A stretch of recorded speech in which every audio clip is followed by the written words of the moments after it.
the citizens have not, can't trust them, I think that the question will now be, with this new leadership, how will that trust deficit be addressed? This man comes with over 3 decades of experience in the police force, and he has said welfare, the people is first. Is this just the rhetoric of a new appointee, or there is a possibility from what we know of his experience in the police? There is a saying, there's a question that people sometimes ask, a rhetorical question. Does the monk make the cloth, or does the cloth, make the monk? And so, yes, a new Inspector General of Police, but see, the Inspector General of Police is coming into a system that's already in existence.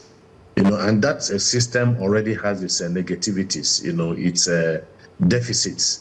For instance, you want to talk about reform. Yes, you're reforming the mindset, you're reforming, the ideological orientation of the police force. But at the same time, reform cannot be done, cannot, be carried out without necessary funds.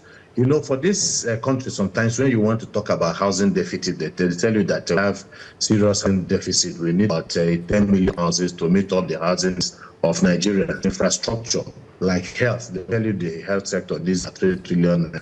Supposedly. And so when it comes to the police, everybody says yes, it's underfunded, but nobody ever put, I'm not aware that anybody has ever put a figure to the reform of the police, because it's not about reforming the mindset of the Nigerian police.